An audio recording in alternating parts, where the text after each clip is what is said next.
Introducing the latest cutting-edge light from Phantom, the PhotoBio MX, an LED like no other. PhotoBio MX is designed specifically to increase crop yields and maximize growth.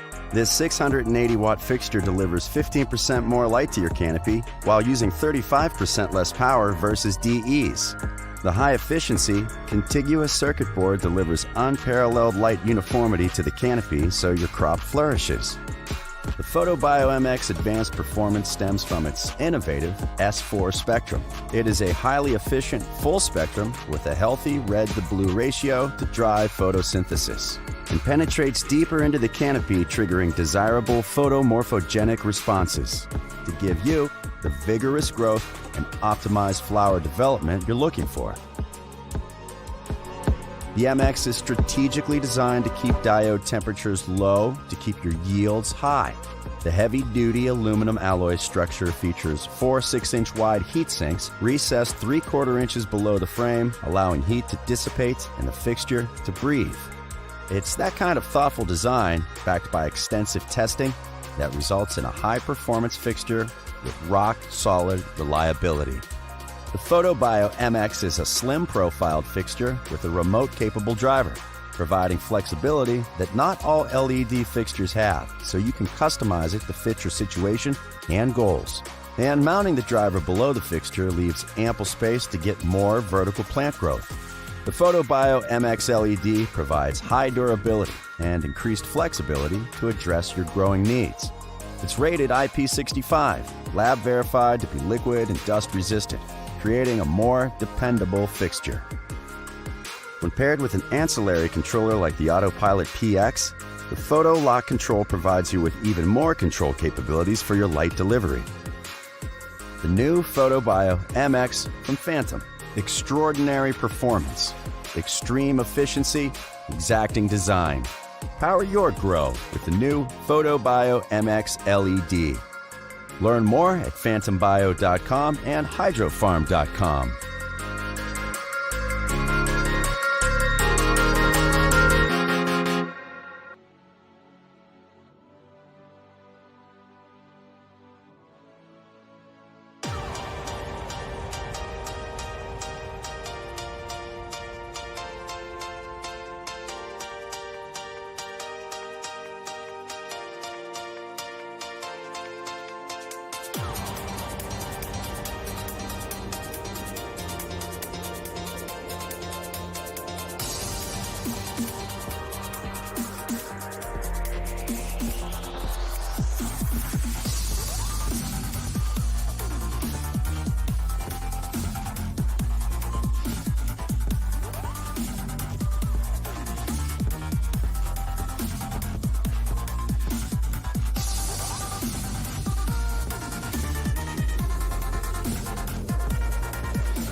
Well, I didn't mean to play that commercial twice on the last round, but what's up, everybody? Welcome to Talk It Out Tuesday. I'm your host, Chris Fisher, aka Purple Hairs Gardens.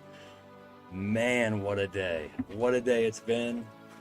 I hope y'all's has been way better than mine. But, man, what a day. Who we got with us today?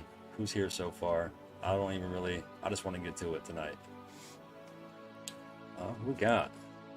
You guys can hear that music okay in the background. I was adjusting it. I was having some issues with my speakers apparently because the last commercial came in way louder than the first one. And hopefully you guys can't hear my fans kicking on in here because it's pretty warm today. Got Jill in the house. Canna Queen said, "What's up, fam? I'm on time for once. Thanks for coming in. Thanks for being here on time." Rose, thanks for coming in. My day was a disaster. Kylie's day didn't get much better, but it's going better now. We've been home. We had dinner, settling down. Ashley Huffman in the house, guys. Don't forget to check her out. She's the newest addition to the Grow Fam TV lineup. Ashley Huffman with Herbal Fridays with Ashley.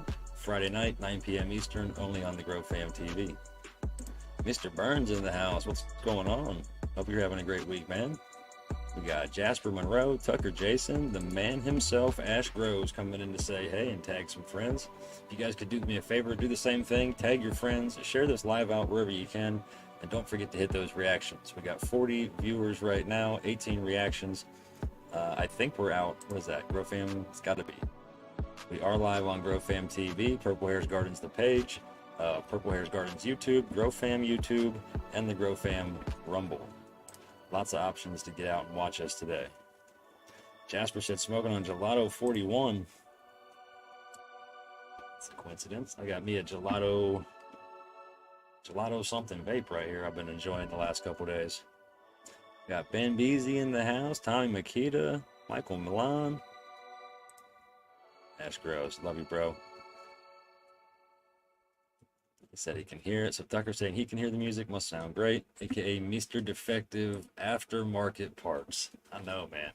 I know. That's the sad part. I just replaced those ball joints on that thing. We'll get into that in a minute. I got some pictures and stuff I made of the incident. Mine and Kylie's. Donnie Wagner in the house. Said he's smoking on some good double stuffed. Good evening. Harry Wood coming in from YouTube land. What's going on, man? Thanks for stopping by. Jupiter Wilson, TJ Davis. Everybody's coming in tonight. Got 41 viewers so far. Again, if you guys are just coming in, do me a favor. Please tag your friends if you don't see them here already.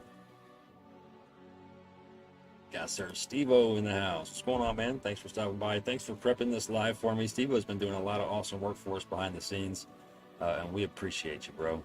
We appreciate you. You don't give yourself enough credit sometimes for the things you do for us. Trust me. I remember before you came on the scene with us, bro, and it was a little more hectic. So you definitely have your spot here with us and help us out a whole lot. I know you help Ash out tremendously. Super boof. I will not smoke anything with the word boof in it. Personal preference. That's just me. So how's everybody else's week before we get into how mine's been so far? I want to know about y'all's week. Tell me how your week is. You do that. I think it's about time.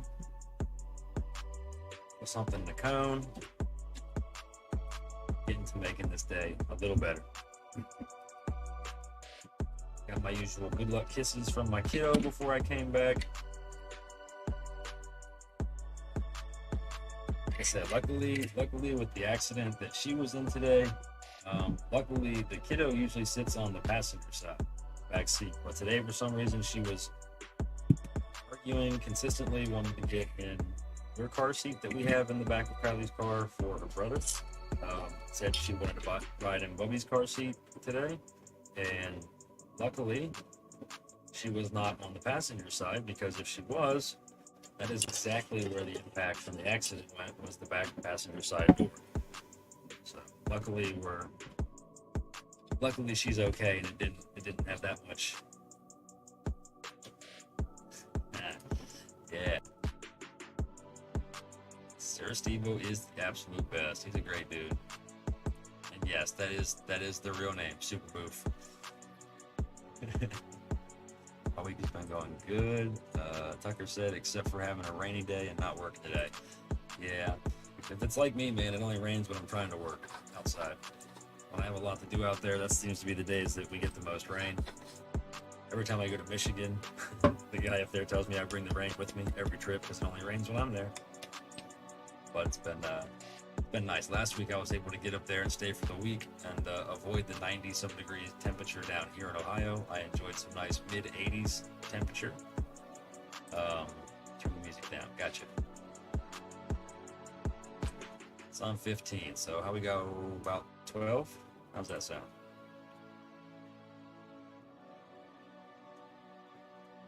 Sampled some herb that was actually boofed. It says PTSD acting up. Banging down flowers and popping seeds. The good times right now in sight. Oh yeah, man. Oh yeah. Congratulations. Good luck on that. Austin asked to finish this for you. Oh, the diamond art. I got 3 more rectangles to do, and then tomorrow the rest of the glow diamonds will be here, and the words will be finished then. And then gotta order the frame, and it's all yours. I'm not too hip. Anything that's super boof, anything with boof in it, but don't. Yeah, the guy asked me the other day, or just today, the tow truck driver actually. He was like, "Man, where do they come up with these names for some of these trains at?" Because how interesting is it? My tow truck driver comes to pick me up, and I could tell he was awkwardly trying to hope I missed the smell of cannabis in his tow truck. Not this guy, not this nose. So yeah, we got to talking about it.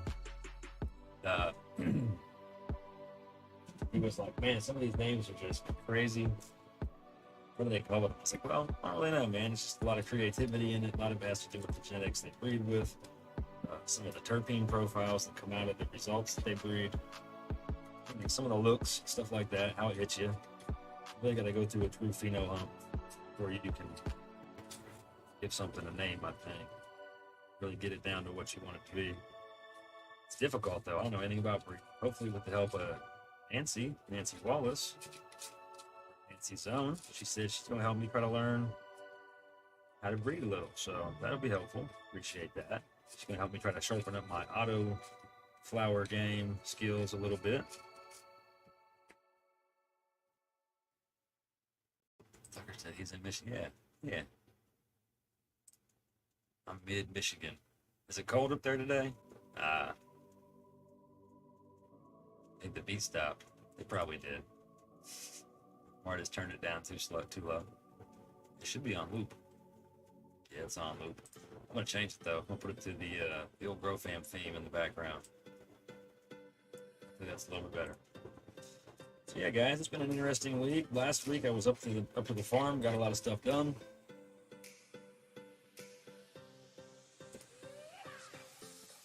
So what's up, man? What's going on today? Not just, trying to get through it, man. At this point, we're just trying to get through it. What's up, Chris? What's going on, man? Check me out, bro. I'm rocking the bracelet Mom's gave me today. She brought this by. She was coming to see me, and I guess brought this with. And then when she came to visit me, I was up, and that's when my car broke, and I was stuck in a parking lot waiting on a tow truck. So Kylie told her the story about what happened. She was going to get this to my daughter. My daughter would chew on it too much. It's some sort of stone. Chris may be able to explain it in the comments for you, but it's some kind of a black stone to help repel negativity. So she thought we needed that with us today, and I'm definitely rocking it because it's been one of them days. Jimmy P coming in from YouTube land. Hi, Christopher, and all the Facebook people I usually see because I'm on YouTube today. Good to see you. Good to see you too, Judy. Oh, where was I? Tucker's Northern Michigan. Yeah, I'm about an hour and a half south of Gaylord, south of Grayling.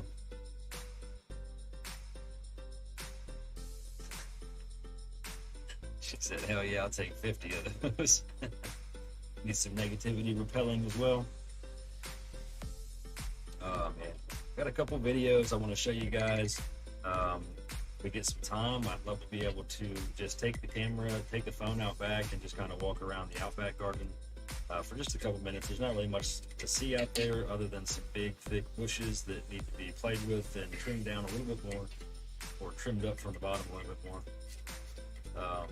My dog had a serious case of the fleas while I was gone last week, and she walked around rubbing her butt and her back all over everything, the fence, the wall, everything. And she ended up knocking off one of my lower branches on one of the OG cushions on the end. But so we had to take care of everything there. We got to give the puppers a nice bath yesterday, gave her some flea treatment. And then, yeah. So guys, let me get this rolling in the background real quick before I distracted anymore and forget to do it. We do have a hashtag up already. It's running in the background now. I'm just going to throw the banner up for a hot minute to show you guys what it is. So this right here is your hashtag for the night, guys. This is going to be for we're doing the seed and sprout kit from the Grow Fam. It's going to be that I can't remember exactly what the sprouts are, but it's going to come with the kit, the screen, the mason jar, the lid like this with the screen in it, so that you can put your starts into a, I shouldn't use that jar, but you can put the water into the jar, dump your seed starts into it, put the cap on, let it soak, tilt it. You guys know. I think you've seen others do it before. I'm not hip to the process. Maybe I should make Kylie get in on this. Maybe I can try to win it and see if I can do it. Don't do that. Mid-80s all year around in St. Thomas. I bet. Got a lot of people coming in. Brenda Brailer in the house. How you guys doing? Hope you and Terry are doing well. Been following along, seeing some of his pictures of some of his fishing trips lately. Looks like he's having a blast. Kim come in? Did I miss somebody? Oh yeah, Kim did come in. What's going on, Kim? To show off some things here. I got some videos, like I said, trip up north. Might try to sneak out back with the phone and get you guys a glimpse of what's going on out back. This garden, those 10, 12 girls out there. I got a little video of a little project I worked on. Lighter. A little project I've been working on. You guys know, I think I showed it off earlier in the season, the garlic bed out back. We finally harvested that a month or so ago. And it's been, hey, there he is. What's going on, Terry? I was just talking about you. Hope you're having a good night, man. Thank you, Sandra. So yeah, I didn't know before I grew the garlic that garlic requires also a dry and cure time as well. Very simple to do. We pull the garlic out and just pull it. Don't wash it. Don't cut anything off of it. You just kind of lay them out, hang them out. You can braid the tops and hang those. I found out my garage is perfect this time of year for that, because anywhere in the 80 degrees Fahrenheit range is where you want it. Out of the sunlight is best, but you still want some airflow. Not incredibly high humidity. The point is to dry out those bulbs, those cloves of garlic, and then allow them to go through the cure process, which is going to increase the flavor. Ironically enough, just like cannabis when you dry and cure it. So I got a neat little video I put together of what I did after they were done drying and curing. Did some research on what to do with it. Now, a lot of people say you can just take those garlic bulbs that you harvested after they're dried and cured, and just put them somewhere dark and cool. They'll stay good for quite a while that way, but I don't trust that. I've never had any kind of produce or anything sit on my counter or in the pantry or anywhere and last more than a couple of weeks. So with what we harvested, I want to really make sure we can preserve it, put it to good use when we needed it, whether that's next week, next month, or this winter. So the best thing I found was to just process it by means of slicing it, clean it all up, peel it all up, take the paper layers off, slice it up. I use this little potato slicer, cheese grater combination tool thing. Sliced all the garlic. My garlic came out weird. Most of mine came out as a bulb, as almost like a small onion. And I'm starting to assume that I didn't plant it properly. I didn't water it properly, and I may have harvested it a little too early. I also don't know if it was soft neck, hard neck, garlic. So I was confused on a lot of things when it came to this. My first year growing garlic as my first attempt. Um, and we're learning. So that's really the whole purpose. Now next year, I'm so amazed at how easy it is to do the whole process with this. I think with a little more attention next year to the beds, the plants, when I get them out, let them winterize the proper way instead of how I did them, I may have better luck next year. I did get about 8 or 10 nice clove bulbs that already broke into those cloves that you're used to getting from the store. And those guys I will actually save and reroot those and replant that garlic in the fall in those beds, or maybe swap it to the other bed, or do both beds. I'm thinking about doing both beds actually. In this question right here, my house has smelled insane for the last 2 days.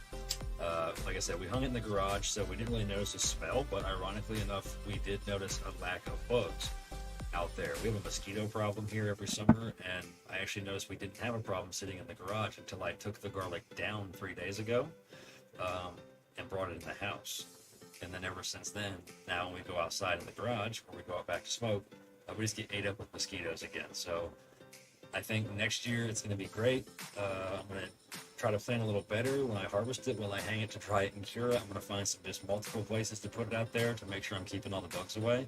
But yeah, yesterday through the process of peeling, slicing, getting it in the dehydrator, and then dehydrating it all day. Well, I did all that the day before, later in the evening. Set it all up and then turn the dehydrator on first thing in the morning. And then it dehydrated for like 8 hours, I think. And through that process, the house stank. It was pretty potent. But then it kind of dissipated away as we got through that 6 to 8 hours. It started to go away. It wasn't terrible.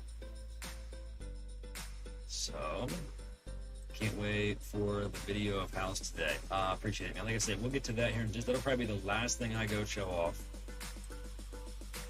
I need to plan it this fall, this time, and not forget. See, that's what I did. I forgot.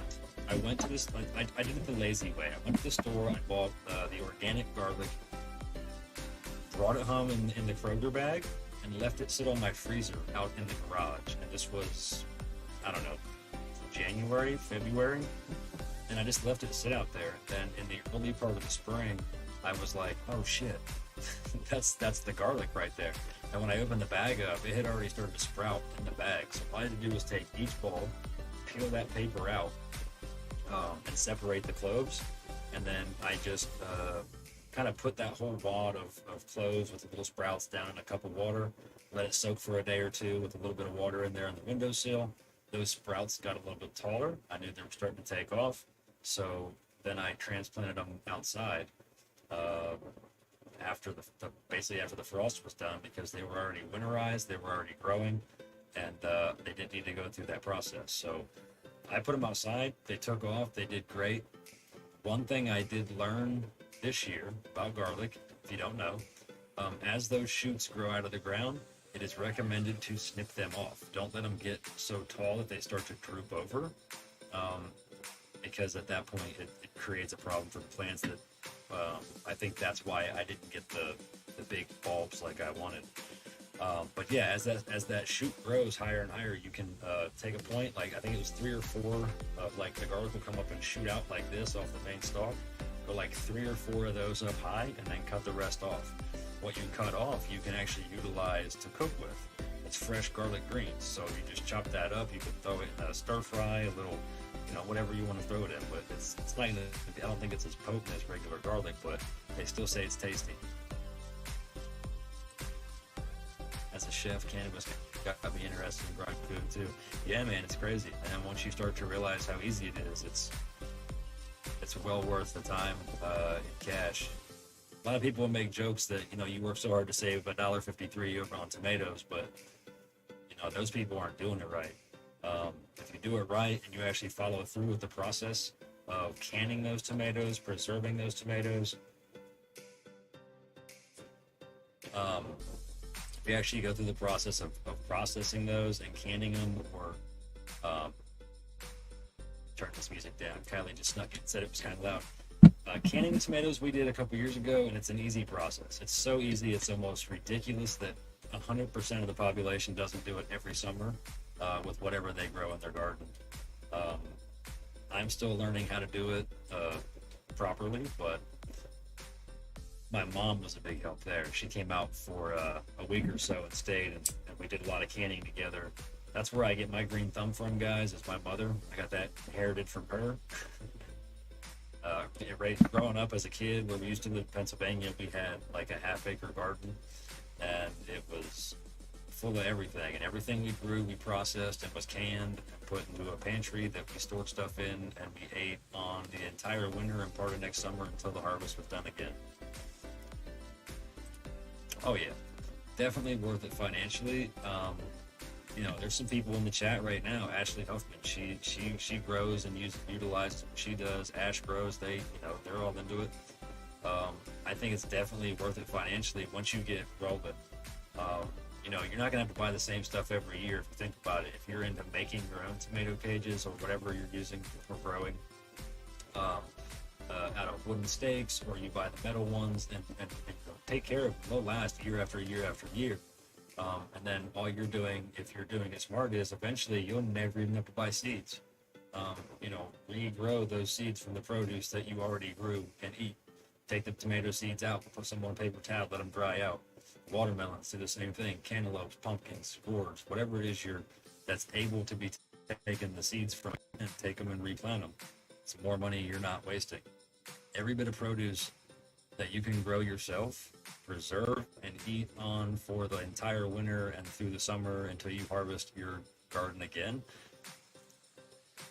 it's definitely worth it. Definitely worth it. You will not be going to the store to buy that produce. That not going to go down the rabbit hole of what's in this food they're selling us these days at these grocery stores. But that's for another live one day. But yeah, I think it's definitely worth it if you're doing it right on a big enough scale. And it doesn't have to be huge. Like I see people on YouTube doing, a third of an acre is their yard, and they have half of it as a garden, or the whole thing is a garden. It's definitely worth it, especially if you're growing what your family uses: potatoes, tomatoes, whatever it is, carrots, beets, radishes, beans, corn. Whatever it is, if your family is eating it on a regular basis and you can learn how to grow it, harvest it, process it, can it, store it, come back next year and tell me if you've realized that you're spending less money at the grocery store. Josh Combs in the house. What's going on, man? Sorry, I didn't mean to ramble on so long about that. I just wanted to, I definitely think it's cost efficient to do that. So guys, let me, got lost and took the thing down. Here's the hashtag, guys. Let me throw it up one more time for you. It is running in the background. Looks like we've got about 12 or 13 people in on it. We got 60 people here viewing, so if you're just now seeing that, make sure you get that hashtag in. Got so much stuff on my desk, I can't even find my ashtray right now. But yeah, it's 7 o'clock, guys. I'm gonna go ahead and start rolling here just a second on the video and see what you guys think.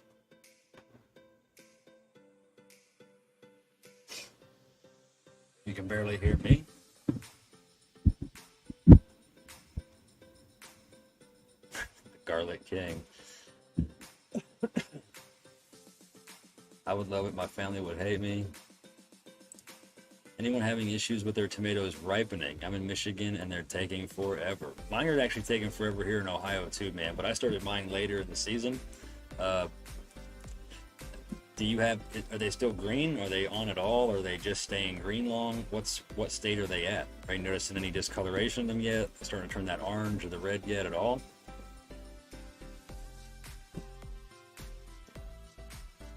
Leaf cycle in the house. I don't know if I can. The music's down on 10. I wonder if it's my settings in my mic. Hang on one sec.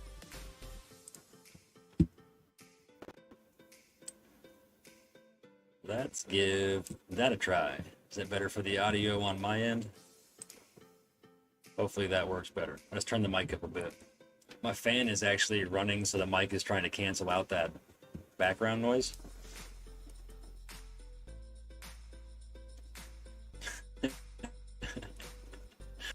I just saw the homie come in. Where'd he go? Napalm Gardens in the house, guys. we have got. I'm gonna drop a subtle hint here. I'm not gonna put all my business out there because I'm not like that, but that's how things get stolen. So, Napalm's Gardens.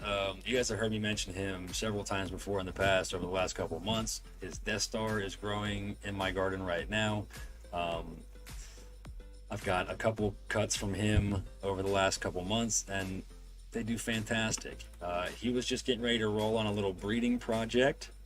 Um, and we're going to collaborate on a little project here coming up over these next couple months, hopefully through the winter.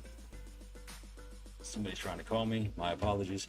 Hopefully through the winter, we're going to work on a little project together, and I'm super excited about it. You guys will probably see some pictures or videos coming up later this weekend. We're going to actually be meeting up in Cleveland this weekend. A friend of mine is performing a concert in Cleveland with a couple bigger names in the hip-hop world. Not going to go down into that right now, but so yeah, a friend of mine from high school back in Pennsylvania, well, middle school actually. Yeah, we go back to middle school. He's coming up in the hip-hop world.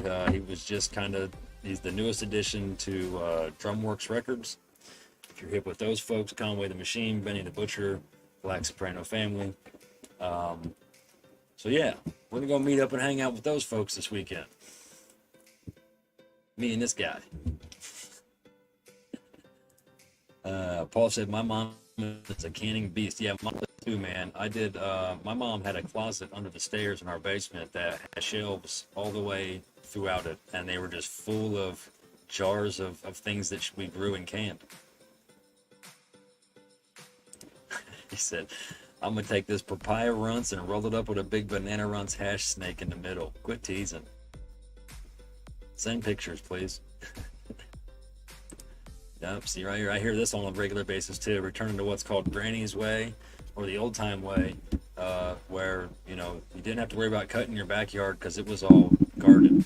Maybe you had a little patch out front to run the push mower through, unless you really want to get crazy and tear that grass up too. And just remember, unless you have a homeowners association payment you pay every month, there's nothing telling you can't tear all of your grass up and turn your entire yard into a garden. Because to hell with what your neighbor says. Unless it's written in the law books, it doesn't matter. Oh yeah, man, we're all, we're trying to get there. That's the whole drive, man, is that self-sufficient lifestyle, man.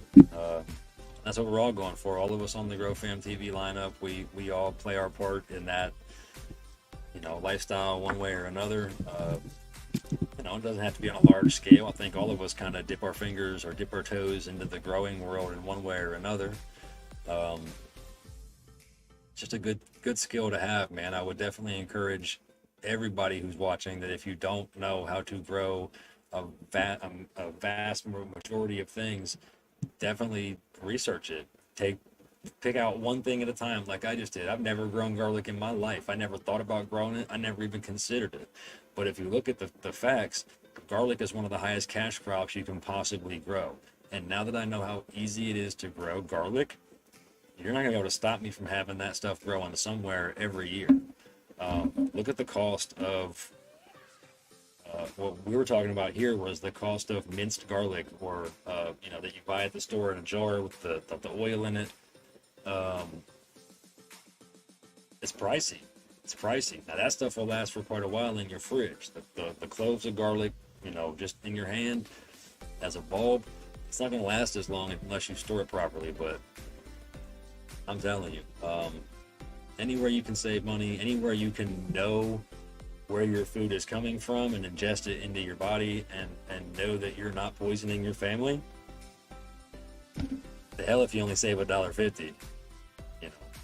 Peace of mind is worth more than that. Well, we appreciate you. I love people coming in, asking questions, and kind of forcing me to talk a little more on topic instead of just rambling. Exactly. Spend the whole summer prepping for winter because, and where I grew up at in Pennsylvania, we fished heavily, went through the season where we could. We hunted heavily every month that we could, every chance that we could. We had a freezer full of fish and deer meat. you know, we would even go eel fishing, guys, and catch eels and eat them. And you know, we did a half a cow or a cow and like half a pig or something like that every year. We raised chickens and we butchered those. You know, getting back to that lifestyle, guys, again, this is not like crazy living for people. It is nowadays, but you know, 40 years ago, 50 years ago, it was normal. Everybody did it. Everybody had a huge garden. Everybody knew how to do all this stuff, and that the way is dying. That's not cool.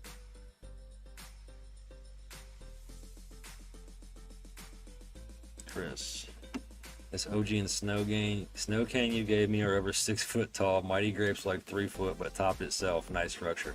My Mighty Grape's the same way, bro. You'll see here in just a few when we go outside. But yeah, guys, let me get that back up there. So here's the hashtag, guys. If you're just coming in or you haven't seen it already, we're doing up the hashtag GrowFamTV for that seed sprouting kit from GrowFam Homestead. Exactly. That's just what I was saying, man. The prices nowadays, it's dumb not to grow something. Even if you only benefit from planting a couple rows of corn, because you need a couple rows, you can't just do like 1 or 2 plants. Put a couple rows of corn out in your backyard somewhere. Don't even till it. Just dig some holes and drop the seeds and put something around it to keep, so you don't mow it or something. You know what I mean? To keep the animals away from it until it gets big. Harvest that corn. You can buy a thing that'll shuck the corn off the cob for you, and you can just put it in a freezer bag and freeze it. It's that simple. And you pull that back out and cook it. So worth it. Today's food, you basically have to eat triple just to get the same nutrient content from years ago. Yep. From the 50s. Yep. Judy said she's got some cantaloupe grown in the raised beds because I used some of my compost. I can't wait to harvest. Hell yeah. Make sure you guys are sharing pictures. Whatever it is you're harvesting this summer or coming up soon, make sure you're sharing. Purple Airs Gardens, GrowFam. Make sure you're letting us see. We love seeing all that stuff. I know I do, personally.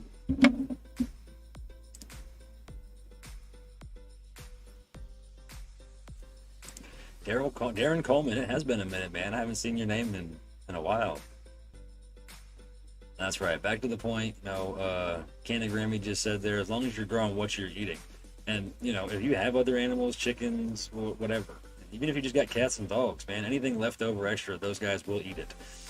If it's, or whatever that you guys don't consume, that the dogs or the cats or the pets won't consume, throw it in the compost pile. Start that soil up, give it life for next year to grow more food. Bradley said, I just paid $60 today for a potato, an onion, and a tomato. Yep. And for $2 or $3 a piece, you could have bought a potato plant, an onion plant, and a tomato plant, or a couple of onion plants and a tomato plant, and you would have had several potatoes, several tomatoes, and several onions for the same price. Wish I met you guys sooner, but grateful for this for the fam. I love that. That's awesome to hear. Go on, get your shout out in, Josh. Get that shout out in. Ohio 420 guys, the group, you've heard of them. Josh Combs, he can lead you in the right direction if you haven't. Doing a big giveaway Thursday at 8 p.m. Eastern. So make sure you guys go check them out as well. Check on this hashtag. We got 25 people in for the seed sprout kit out of 56 viewers at the moment. All right, we're caught up on the comments at the moment. Yeah, people are putting the hashtag in, so let me get the comments down. And then, guys, I want to play something for you real quick. First, I'm going to turn that music all the way down, so it's going to get awkwardly quiet. You'll probably be able to hear my kid out there screaming. I think it's about bath time. But yeah, hopefully you guys will still be able to hear me. Let me get a test run real quick. Yeah. All right, cool. So it doesn't mute me. And for some reason I get muted while I start playing this video, please let me know in the comments because we'll still be able to see those. So I was talking earlier about the garlic. And the best way that I learned for the best benefit for how we use garlic, decided to turn it into garlic powder. And it's really simple, guys. Again, I'll give you a little preamp before I get to the video. The garlic, plenty of videos out there to show you how to plant it. It's real simple, really easy. really cheap. And if you can start it, let's say you buy one bulb, you get 8 cloves, that turns into 8 garlic plants. Each one of those plants could potentially give you 8 more garlic cloves, which could turn into 8 more garlic plants per plant. Do that math. It's just reproduction, multiplication, and then you take 2 of those harvest, 2 of those out, or 3 of those out of the next harvest, and you replant them. Everything else is what you use. Next harvest, take 4 or 5 out, replant them, use the rest. Next harvest, 6 or 8 out, replant them, use the rest. But anyway, after you do harvest those, I would definitely recommend you watch some videos to educate yourself on when to harvest it at the right time. But then you're going to hang it and let it dry. I did mine for longer than I'm supposed to. They say about 4 weeks. I did about 6 or 8 weeks, I believe. And that's going to be a dry and a cure. Anywhere that stays roughly 80 degrees, lower humidity, and out of the sunlight is going to be how you want to dry and cure that. And then the next step, you're going to want to take it in. The tops, you cut them just a little bit above the actual bulb. Just leave a little bit of stem right up top there. For what I'm about to do, I went ahead and just cut them off even, flat, right on the top of the bulb. Turn it over, snip those roots off. For what I'm doing, I went ahead and took a knife and cut the root base completely off the garlic bulb. I don't need those for any reason. And then I started peeling the paper away. And to be honest with you, that's when I started to use the water. I turned the sink water on, started giving it a little rub with my thumb as I was doing it, and that paper just started falling off. You want to eliminate all of the outer paper layer all the way down to the actual garlic itself. And then the next thing you're going to do is we run it through. That's a little shot of my harvest there. Some of them on the top right are not processed yet. But then we're going to run it through a slicer, like a potato slicer, single blade. You'll see how they come out in just a second. This is my food dehydrator. That's the very bottom rack that I put it's like a silicone tray. It's intended for making like fruit roll-ups. But I put it on the bottom to catch any of the small pieces as they dry that may fall through the cracks and the gaps on those racks. But you see how thin those are? They're not too thin. They're not real thick. They're kind of like what you would think of as like a sliced potato for fried potatoes or something like that. Maybe a little thinner. You just slice the garlic up like that, lay it out, flip the dehydrator on. Total time is going to be anywhere between 4 and 8 hours, depending on the humidity in your house. But you see how they still kind of bend right there? That was the first hour in. Every hour, I would open the lid, check them like this to see how flexible they were, how dry they were getting. They're still pretty spongy and rubbery here. And then I would also rotate the racks. I would take all the racks off and then layer them back down with the top one on the bottom, and so on through the stack. And here you can see they look like they're done, but they're not. Not quite done yet. I'll bend it here in just a second. You'll see how flexible it still is. What you're looking for is that thing to crack like a potato chip or a cracker when you pull it out of there when it's done. You want no moisture inside of that at all.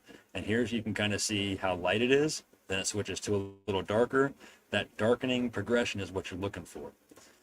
And you see how they're sticking to the rack? That's going to happen. Don't worry about that. Once they're all dry, you'll be able to flick them bad boys right off that rack with no problem. Crack them just like that. That's what we're looking for. Don't do just one. Make sure you're doing a couple. Check each rack. Make sure a couple on each rack are snapping like that so you know that it's through and through 100% dehydrated. Then you can just take them, move them into a mason jar or any airtight container. You can store them this way until you use them. Or the next step you would do would be take those little garlic potato chips and run them through a food processor and just pulverize them into dust. If you have a little bit that you're working with, one of the little what are they called? The mortar pestle things with the bowl and the smusher. You can use that to crush it up, pour it into another airtight container.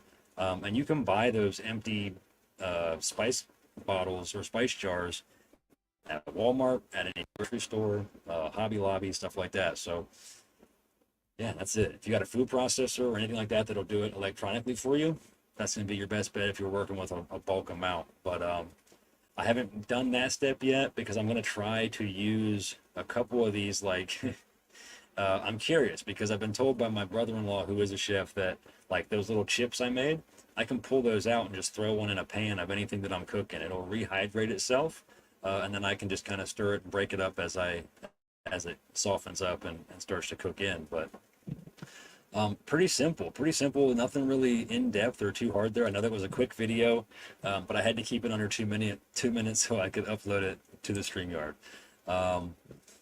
But yeah, like I said, the next step from that, in the mason jar with a fresh seal and a fresh ring on it. You don't can it or anything like that. You just, if you've ever dehydrated like your jalapenos or your habaneros or anything like that, pepper wise, put it on the dehydrator the same way, take it out, put it in a mason jar. I keep, I won't use that one again. I keep mason jars about this size, guys, all the time. I've got one in the cabinet now full of the habaneros from last summer still. Pull one out, crush it, throw it in with a pot of chili, some soup, whatever it is you're making on top of your burgers, your steaks. It's great. So garlic powder will be the same way. I'm going to keep it crushed up, airtight container, just keep it in the cabinet. And when I need it, just like you do for the store-bought, you grab it out, measure out what you need and put it in. The next thing I want to work on is making the more mixed, liquefied, like a puree. So, and that's really simple. You would just mince your garlic up and chop it up into little pieces, not powder. Just mince it into small pieces, and then you just mix it with vegetable oil, and basically you can just can it that way, seal it up that way, and can it that way. You can make garlic salt also. I watched another video, and guys, I'm just regurgitating information that I learned through my research. I'm in no way a pro master. I've picked up all of this information off of YouTube, to be honest with you, and Google. So she said, just coming in, I thought you were making banana chips. No, those would be, that'd be a big mistake if you picked one of those up and thought it was a banana chip. Something telling me they would not taste the same. No, I was just actually, you were just catching the end of the video. We were dehydrating garlic and then putting it into a mason jar, keep it airtight. I'll probably take it out next, pulverize it, process it into garlic powder, and then we'll have that to use. Like I said, the other bulbs that I did get that did form cloves, I'm going to replant those. So they're set aside right now. I have some more to do this process too, but guys, I think there's like 5 or 6 trays in that dehydrator, and they were all full. And like I said, to me, that's a lot. That's a lot of garlic that's going to be turned into powder, which is going to fill up several containers for me that we'll be able to use throughout the winter. And as a test run, I think we did pretty good. I think we did pretty good with it. I'm impressed. I'm happy with it. For, my first time doing it, I thought I'd fail completely and I wouldn't get any garlic at the end of the year, but I've already watched videos on how to prep it for the spring coming up, so hopefully in the fall I'll be able to give you guys a little tutorial video and get you on a live and show you how we get it going in the fall. That's cool. If I swipe it goes to the next live, I can scroll through 3 lives right now. Well, hopefully you don't win the hashtag giveaway and get caught on a hash and dash, because that would suck. Definitely need to grow some. Let me get caught up on these comments, because then I'm going to show you guys. Oh yeah, I forgot I uploaded this one too. You guys want to see how our day went today? I'll let that play while I prep the next thing. Here's what happened to my car today.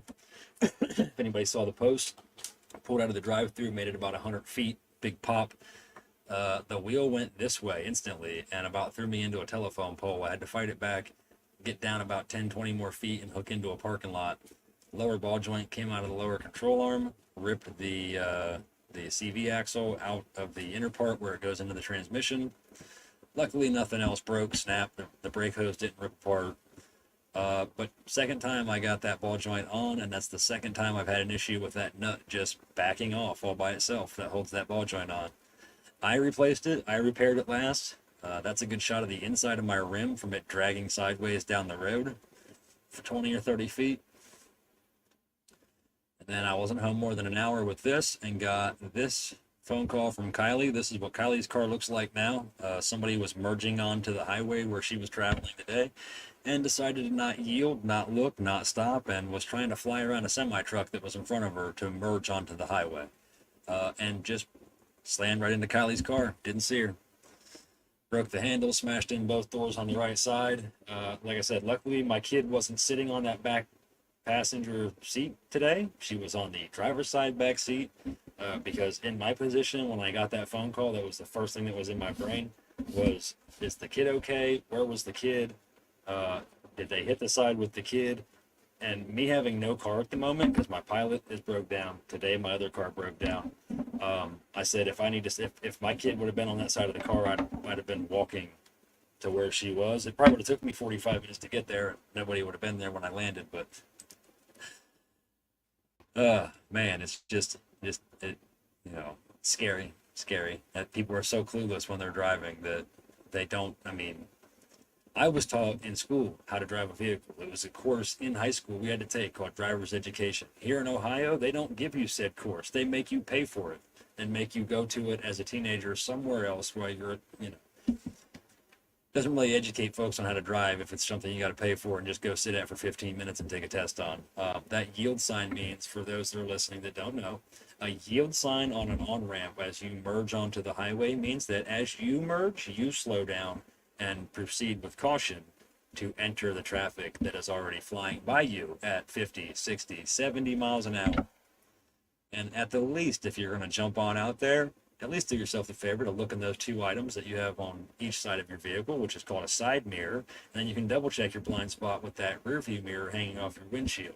And then with a quick, just, kink of your neck, you can look out that back window and make sure there's nobody over there too. It infuriates me. I travel a lot between Cincinnati and Upper Michigan. And the idiots that I see on the road, the reckless driving, the people that I see literally reading books or paperwork like this while they're holding the steering wheel with these fingers and not even looking out the windshield. Or the people that are holding, full-size tablets on their lap while they're driving. It is crazy. Please be careful out there, guys, while you're on those highways. Put the tablets, the phones away. It's not worth it. It's really not. It's really not worth it.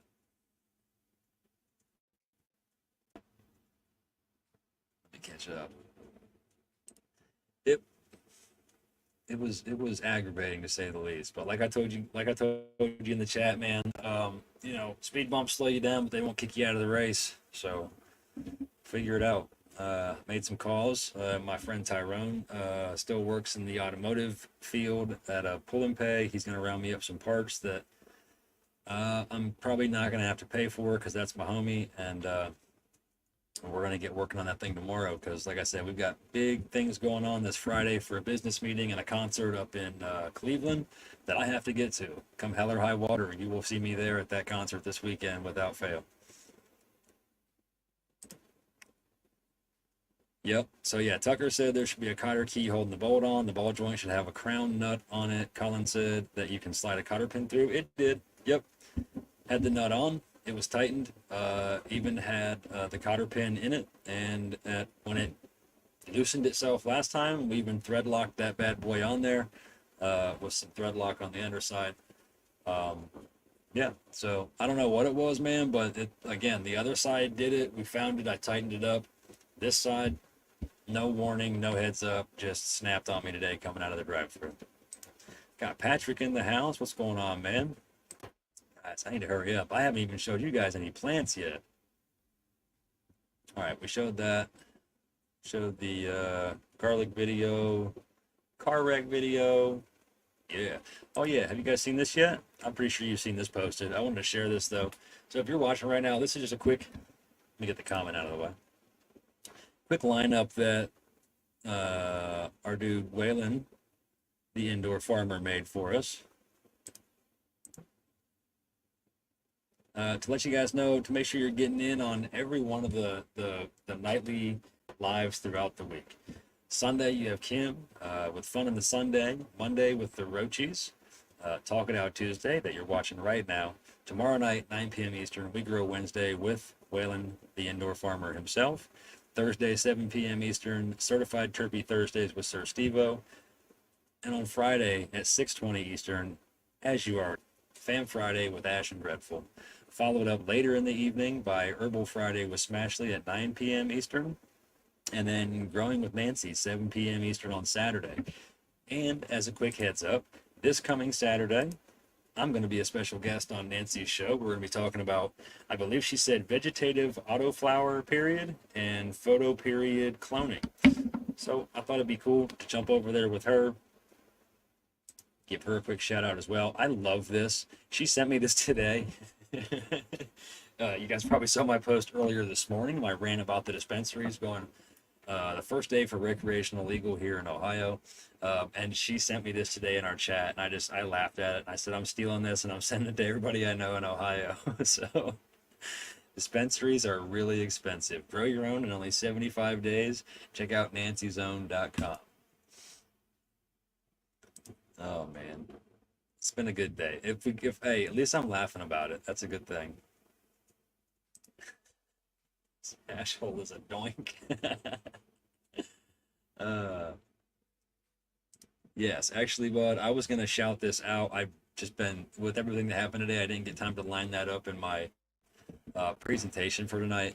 But I mentioned them earlier, guys. Ohio 420, the group over there, they've got some things going on with these lights he's mentioned here. Samsung diodes, meanwhile drivers, super cheap lights. I got a chance to look at them at the last farmers market I attended up in Dayton here in Ohio.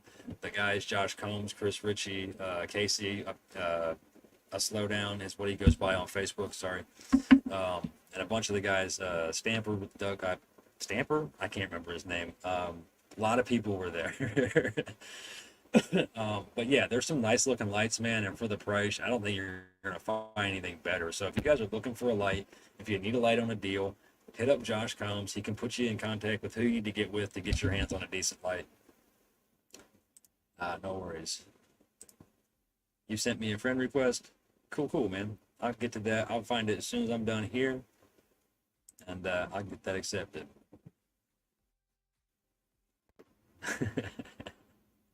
Everybody's laughing at the sticker. Stamper. Yeah, I thought that was right.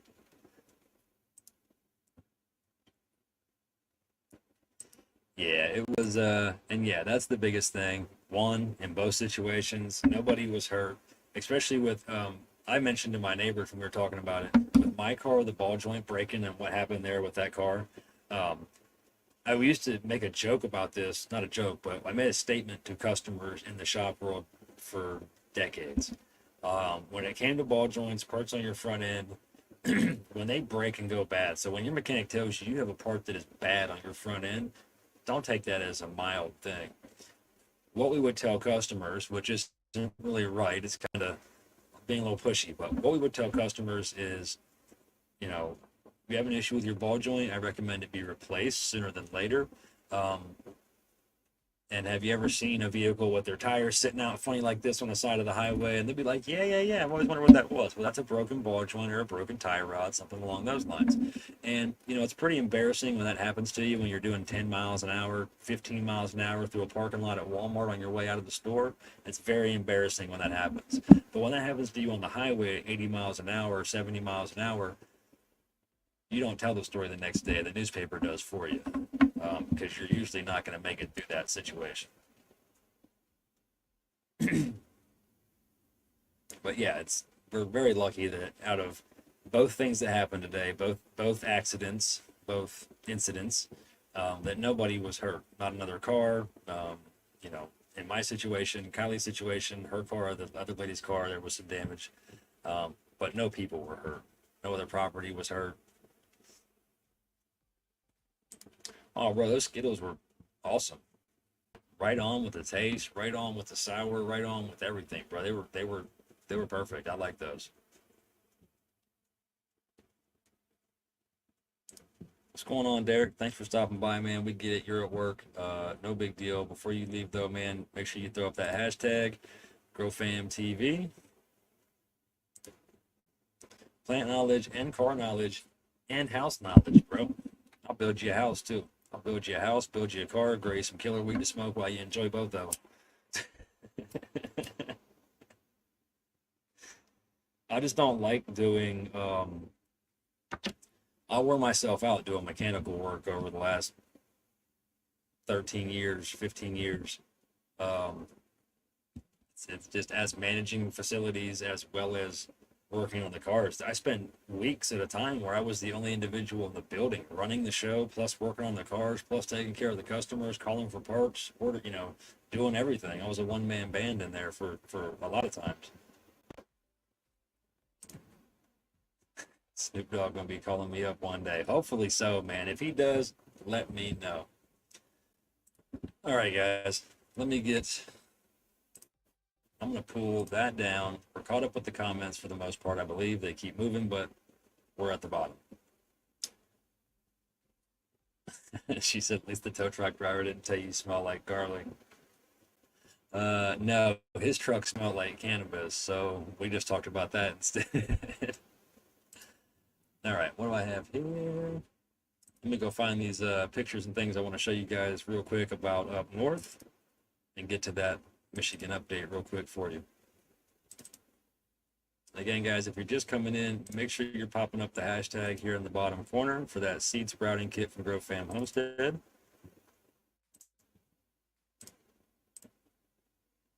And if you don't win it tonight, you can always hop over here to the let me spit that out again, www.thegrowfam.com. Check out the site over there. We're gonna throw another quick little shout out there. Growfam.com. You're gonna get yourself some of this awesome merchandise. Probably not, I don't know if they still have like these, but t-shirts, apparel, seeds, gardening seeds, all kinds of stuff's on that website. But the best part is that before you check out, make sure you're using code PurpleHairs10 to save yourself 10% on whatever it is you're buying. And as a reminder, I've not been doing a very good job of it. But guys, don't forget, we still have some of those purple cookie doughs from the Grow Fam Homestead and us over here at Purple Hairs Gardens collaboration on those packs. So definitely get over and check that out. Get you a pack of those today. Get them prepped up for your next grow. Pam Tanner's got some growing. I know that. I know a couple people out there got them growing already. All right, I need to find this video. Too many buttons to click. My apologies. Take that down. All right, so I'm gonna go through the pictures real quick. Let me get it up here. Present, share screen.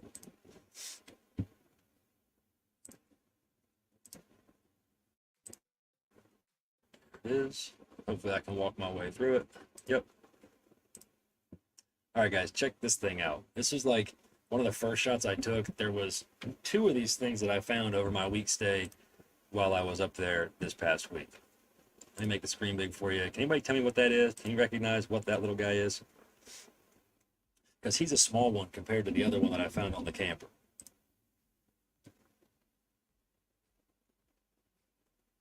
Video froze on me again. Yeah, Steve-O's got some of that purple cookie dough going. I think Ashley Huffman has some going. Like I said, Pam Tanner does. Yeah. Ashley said, I got them too. 2 of them with my corn and pumpkins. Oh, yeah. Yep, it's a walking stick, man. Stick bug, walking stick. Nope, not a mantis. Kind of looks like one. You'd be confused if you saw it real quick and walked past it. You'd probably think it was. But yeah, you guys are right. It's a walking bug, stick bug. That's a fuck. That's a fuck no stick bug. Yeah, I found him. He was crawling up my car. I was outside cooking dinner right at dark one night on the charcoal grill. I went over to grab some stuff off the top of my car where like the plate and the buns and shit were sitting. And this little guy just come creeping right up in front of me and went over and just chilled on the front of my car for a while. I found him later closer to the camper. Found another one either the day before or the next day. It was daylight when I saw that one, but it was stuck to my camper. Probably 3 times the size of this thing. He was probably a good 9 or 10 inches long. But humongous. And they're awesome. I think they're incredible little creatures. Those and some of these moths that I see up north, man, if like these moths were stuck to trees, you would never even know they were there. If this thing was stuck on a tree, I'd never know it was there. But check. Oh, I think I'm getting ahead of myself. I am. All right. So here's what we're going to show. This is going to be about, I think, a 10 or 15-minute long video. This is starting from the water tower end. This is a quick walkthrough of every single plant that's to the north right now. And I forgot my tab. I'll be able to hear the audio. I know this is the blueberry right here, but I'm going to try to unmute this.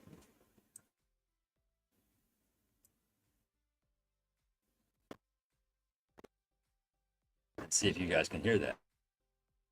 Can anybody hear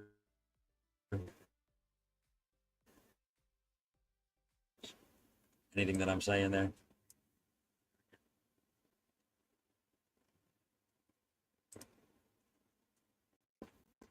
Can you guys hear that at all?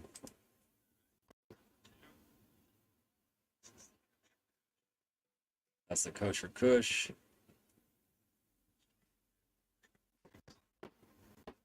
Yeah, I was worried you wouldn't be able to. For some reason, the audio didn't copy over well on this.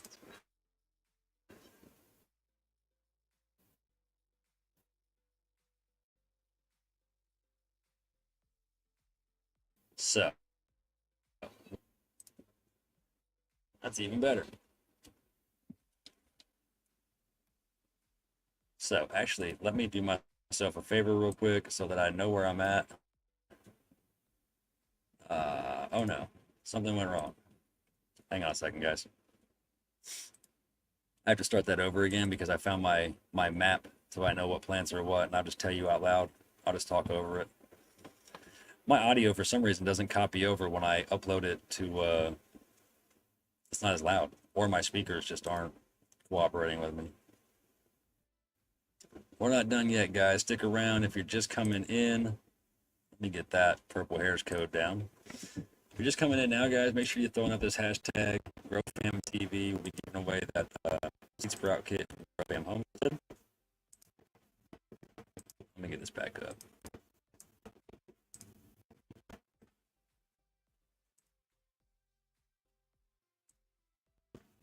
It's already wrote. Man, doesn't want to work for some reason. Bear with me. We'll get through it here in just a second.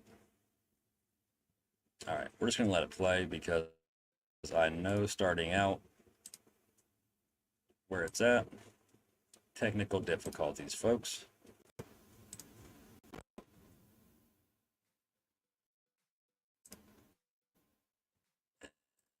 It's not it either. What is going on here? Let's go back to how we did it.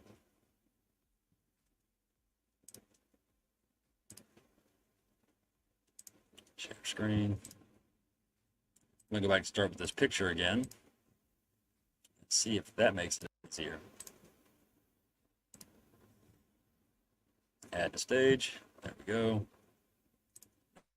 Now, hop through. There we go. All right, so starting out again. My apology, guys.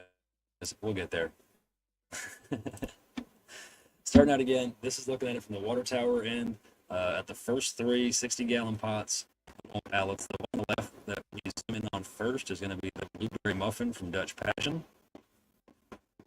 And she got one round, a late thinning from up underneath. We made some little access holes in a lot of the cages that we did get done. But in my opinion, this is going to need some more thinning out on the underside. There's still a lot of thick light stuff. Still thick, heavy with light, thin, spindly stuff all over on the bottom. I did a quick cleanup underneath to kind of get some airflow through there, but there's a lot more that can come out of there for sure. And the tops, like we are so close to being full swing. By the time I get back up there, we're going to be in full swing flower. Now we're moving in on the kosher kush. Guys, if you know anything about kosher kush, this one right here is some medicine. For sure medicine right here. Again, if you're just coming in, guys, make sure you throw that hashtag GrowFamTV. We got 60 folks watching, 62, 70 reactions on the board. And it's hard to see probably on your guys' end, but I zoomed in on a couple of these plants at the very top of the tips. I'll stop for a second. You guys can see there we cut the hole in the cage, got in there and thinned it up a bit. Got some wood chip mulch down on top of that thing finally on those. That one right there in the front of us now is the blue cheese. And that one is going to require quite a bit more thinning and trimming on the bottom. You see those tops, how they're stretched out on the tips, on the very top of those branches are just, this one right here specifically is the farthest advanced into flower right now. I think I try to zoom in here and get you a shot, but I'm not going to play with it and try to pause it or anything because I don't want to mess the video up again, but you can kind of see there that they are clustering up. They're starting to get, you'll see an abundance of hairs just starting to spit out of those farthest tips. This one's, and then you'll start to see the clusters. Soon in another week or so, you'll start to see actually bud formation starting to occur. But this is like that funny week in between where the stretches happen, the stack. This is a Purple Punch OG. This one is Ebb and Flow Genetics Ripped Bubba crossed with Below Zero, donated from Audi Rich over at Ebb and Flow. And these ones, again, guys, these ones that are in these cages are just so much more stable and secure and are going to be able to do much more weight. As we move through the lines, you'll see that a lot of these don't have cages on them. And I'm not going to give up yet. That doesn't mean I'm not going to cage them. I was able to do a lot more thinning with a totally different style on the other ones, though. So I'm just experimenting. I'm kind of playing around with some of them, just doing. I'm reaching out of my comfort zone. What you're looking at now is another one of the Rip Bubba from Ebb and Flow Genetics, and these are how I usually do my plants. This is how I did last year up north, wrapped in these cages with these pots and these big bushes. But I wanted to experiment a little bit, just and try something different here, as you see as we move through the line. Here we go, Josh. This is that mighty creep. Look at all the tops on this monster, man. And she, again, I topped the shit out of her before I even put her outside, man. So if you topped it a couple times, I can assume. Look at that bush, man. There's hundreds of tops on that plant. And again, she needs some cleaning up underneath. I don't want her to be that thick the whole way through. I'll probably thin her out some more once I get back up there this following weekend and next week. But that grape is going to be, I think, impressive. She's been growing so fast. She's been kind of a lighter green the whole season so far. So this trip up last week, I had to make sure I really gave them all a really good drink, boosted them up with that last big boost of nitrogen for veg because they're in that transition. So I'm hopeful next week when I get back, there goes a peanut butter and chocolate from Exotic Genetics. And, you know, guys, that's probably one of the most expensive seeds that I've planted. I had a 12-pack of those seeds, and that's the only bad boy that survived. And it's one of the smallest plants I got up there. Isn't that crazy? So, yeah, Exotic Genetics, although it may be a big hype in my opinion, probably won't be buying any more of their seeds. Once I talk through the rest of them, and if I have the same results, I'll be sticking to community members' seeds from here on out moving forward. I'm not happy. Like, I initially started building my seed bank with Exotic Genetic seeds because that was, you know, that's like, hey, that's the best in the game. Oh, shoot. I don't know what happened there. Okay, well, that's another Rip Bubba cross with Below Zero from Ebb and Flow Genetics right there. And these are some of the smaller ones from him. We're about to see some plants here that are over 7 foot tall. Just a few minutes, guys. Yeah, a lot of times when I play with you guys, the transition over as the live makes it difficult, but my apologies.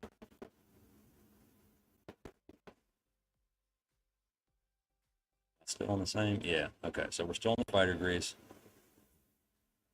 from Tarantula Genetics. Oh, I'm sorry.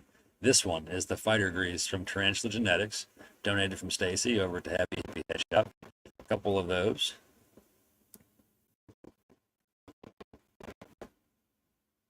And you see how I trimmed that up? Again, there was a lot that was just as bushy as the rest of those.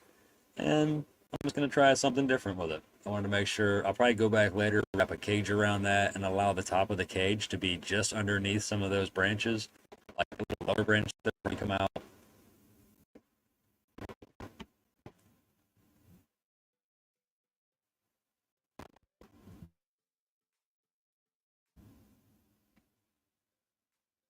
That is a bluebird knot. That's a fighter grease. I don't know why the video keeps cutting out on me, guys. I apologize. It is getting choppy on my end as well. So the next one we're going to move on to is the Humboldt County Blueberry Muffin. That's what we did last year. We have two of them this year. They're a lot smaller than they were than what they were last year. But again, I trimmed a lot of them. I'm anticipating when I return, we're going to see probably a little bit more stretching due to the trimming that I did. Because a lot of these, like I said, are still in that first week of that transitional stretch. This is another blueberry muffin right next to it from Humboldt County. Again, guys, I am not, obviously I do this for a reason. I'm looking for weight, but, you know, I want quality as well. And last year's issues, we had a lot of airflow problems. Our milk keeps doing this. It keeps glitching and like jumping off to the background. Let me see if I can drop that backdrop off while it's playing. Maybe that'll help. Too many things up on the screen at one time.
Separated and fell apart completely. I don't know why I just did that. Something's happening in the back into this stuff just glitching and jumping.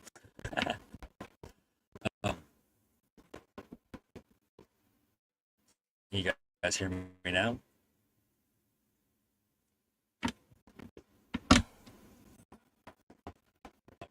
So that is,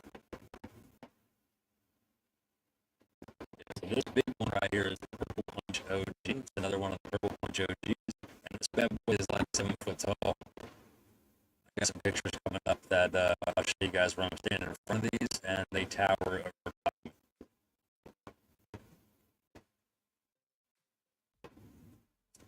But yeah, that's another Purple Punch OG. This is the longest video I got, guys, so I promise we're going to try to push through these pretty quickly. Sounds like we're having some issues. We got 46 people in on the giveaway right now. If you're just coming in, throw that hashtag GrowFamTV up. We'll be giving away a seed sprouting kit from GrowFam Homestead here in just a little bit. Yeah, that Purple Punch, guys, is so tall, so leggy.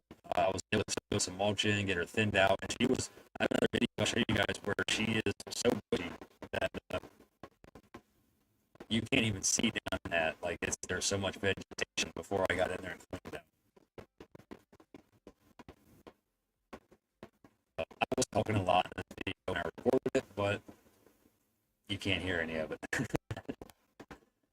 All right, next one we're moving to is the Purple Urkel.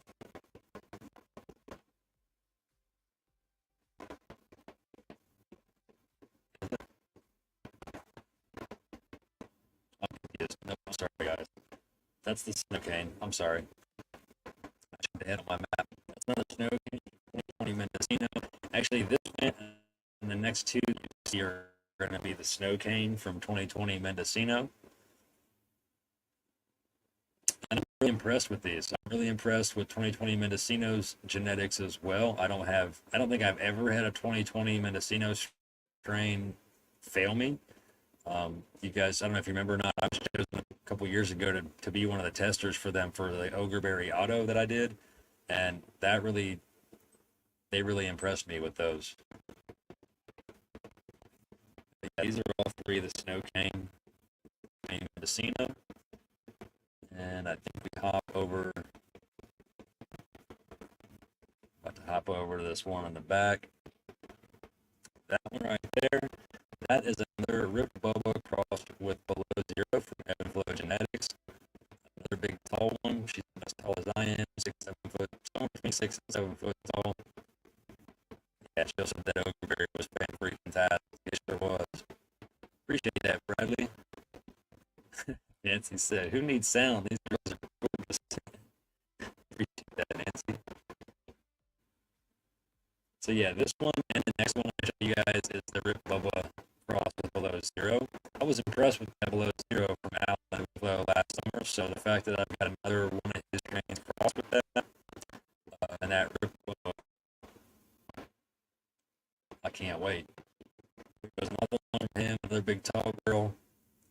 And again, I'm trying a little different style with these ones on the end. I'm not familiar with this. Some people might laugh at this. Some people might think I trimmed way too much off. Some people might say you don't need to do that outdoors. But I'm going to do it because this is Michigan. The humidity literally hits 90 to 100% every day out here. As you can tell, I don't have my greenhouse yet. I would have that bad boy up a month ago. The problem is getting somebody to drive 6 hours to help me square it in and set it up. Every time I go there, it's a task to cut grass, maintain the plants, water them, trim them. I'm so far behind on things that I'm really hoping my next trip I can stay a couple of days and start getting some groundwork cut out for that greenhouse to go up. So yeah, I had to walk all the way out around. I think that plant to get a look at it. Those two ebb and flows right there. And now we're going to scoot over to the Purple Urkel. Not a big girl, she's on the smaller side, but from what I hear, she's not usually a big producer, I believe. But it's going to be fantastic. I know that. I'm a fan. I mean, who doesn't like the Purple Urkel in the variety? And then we have the back row here in just a second after that. But look at these tops, man. You can see the stretch, how the stretch occurred. It's the pokies are coming out of the bush, although they've become the dominants. So what I'm going to do next is, if there's anything else lower that is stretched out nice and skinny, it'll probably get eliminated and removed. I don't know why my Wi-Fi keeps popping up like I don't have a great signal. I am hardwired to my router right now.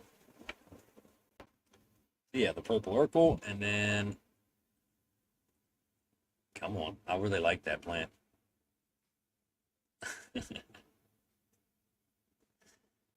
I wanted to focus on it. Then we're going to move to some more snow cane from 2020 Mendocino. This one and the next one is the snow cane. But what happened was, for some reason, my camera stopped recording at that point.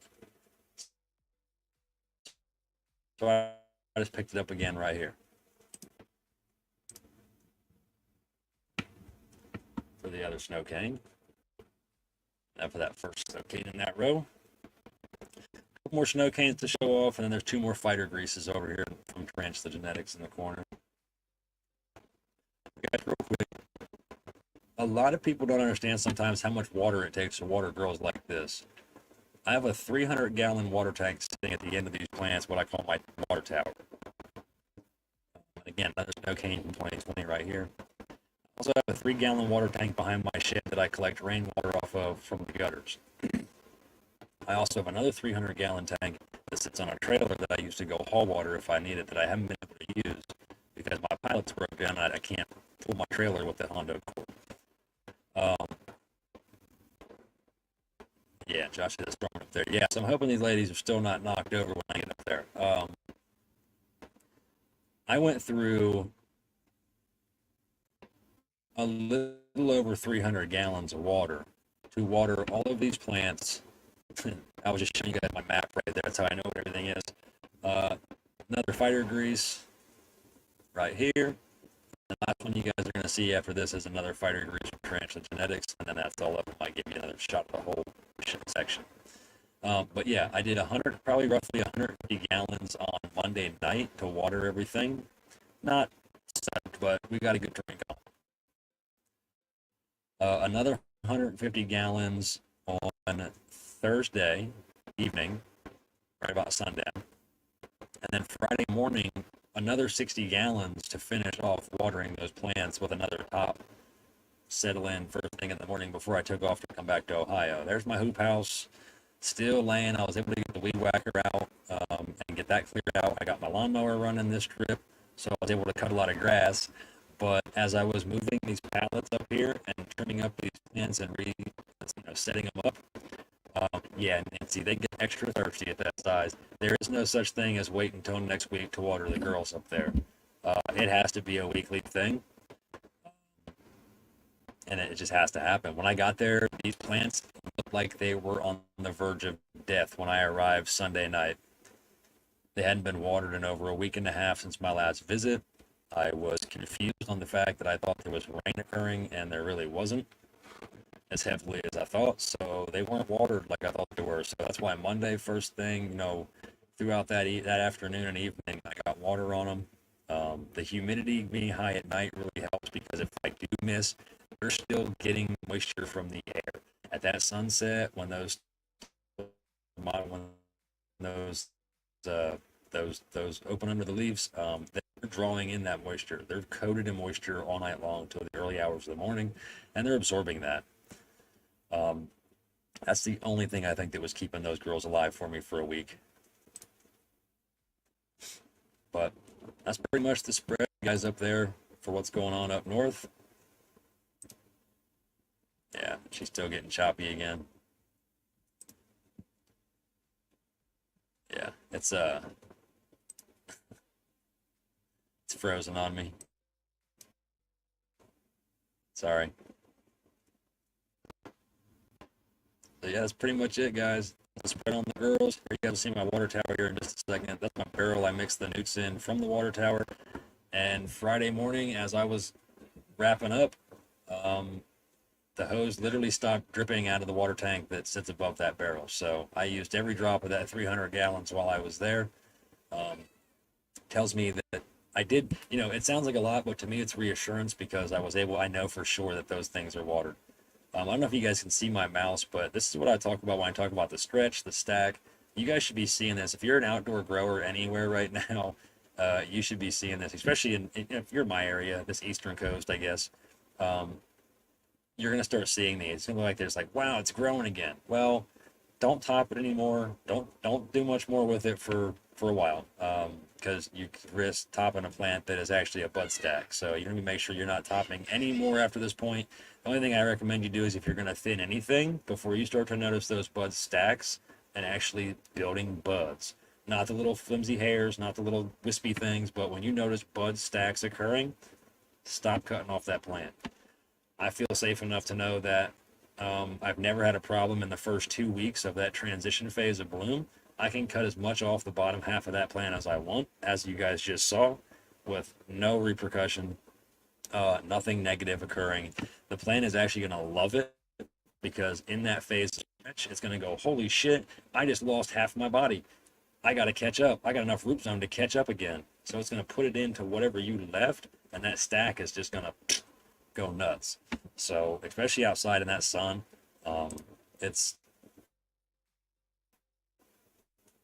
here's that one I was talking about, guys, that purple punch OG that's way taller than me. That's what it looked like before I thinned it out. See all the nasty nonsense sticking out the bottom of that cage? I understand how much I actually trimmed off of that plant. This is just a quick walkthrough of what going on with some of this stuff before I got to it.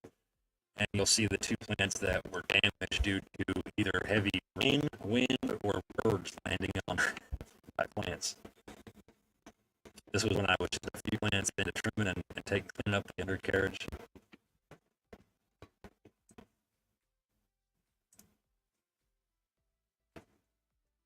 And it's kind of, just a little comparison of before and what they look like afterwards.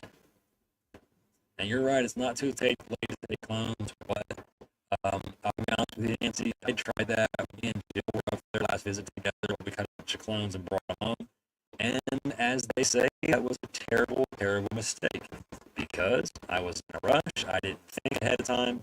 This is one of the plants, guys, one of the Snow G number ones that half of the plant just snapped off due to neglect and not being trained and caged where it could hold that support, not being trimmed properly. They just snapped right off. I was showing you guys here, like, I can just pick these up, time, stake them, do something to get that support back up and get them aiming. But last year I had this problem and it didn't get any better, honestly. We didn't really get better results out of trying to save that portion of the plants that broke off as we were building the greenhouse, and they collapsed on it several times. So there's no letting her go, Nancy. I already snipped those 2 branches off, and this other one, I really contemplated on leaving them go and stake them back up. But maybe again, the thickness of these girls, I just like, hell with it. Let's just cut those 2 off. We'll thin her up some more, and we'll scoot her over in place of this other one that I'm about to show you. But yeah, I got contaminated and brought bugs in my tent on the last time I took clones. So I'm just kind of dwindling down the inside right now, and then I'm gonna start fresh after I have time to clean, sanitize everything.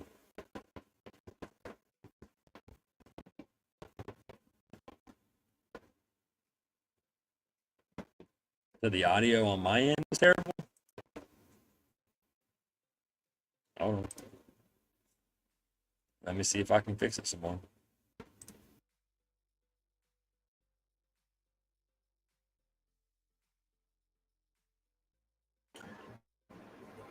Yeah, it's tough. I don't know what's going on with the my laptop is really shitty also, and I've been having some issues with it.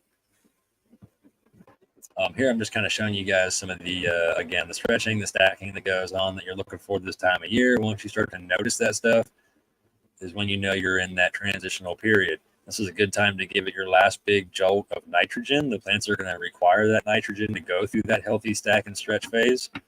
But then, you know, that's when you start dwindling back on it as you start to notice that bloom, and you just cut that nitrogen back a bit. But yeah, look at these stacks on this thing, man. I just know already I'm going to have some nice colos out of these plants. Are we about to get storms here, Josh? Is that what you're saying? Shit, it's still sunny and beautiful out there. Here. She said the visuals are stunning. Yeah. So yeah, I showed you guys somewhere in there. Maybe I clicked over and was trying to fix the audio, but there was a plant that was all laid open from the center out. Every branch literally snapped and separated down in there. And I couldn't, once I looked at it, I was like, there's moisture in there. There's some slugs down in there. There's bugs down inside of there. I was just like, I'm not taking the risk of mold, mildew. Let's get her out of here. So I literally just cut her down, and that's what that pile of upside down leaves were on that one pot off the side in the last video. She is not going to make it, so just get her out of there now.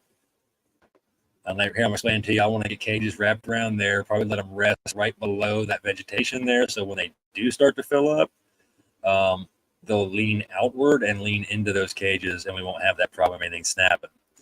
I wonder if I can go back and show you guys this plant. Oh, yeah. Yeah, so we don't have that problem right there. That's the one with the 2 branches broke. And I think we jump over and show the other one here in just a minute. Or maybe I did already show it. I should start watching these videos all the way through before I try to show them off and talk about them, huh? But yeah, that's where I was showing you guys where that's where I mixed the newts, get everything set up. Come on, man. I thought I walked down there and showed you guys the other one. Yeah, the cages are the key. They really allow you to have more versatility in either training, tying, whatever you got to do. Pull them through the holes, let them rest on top.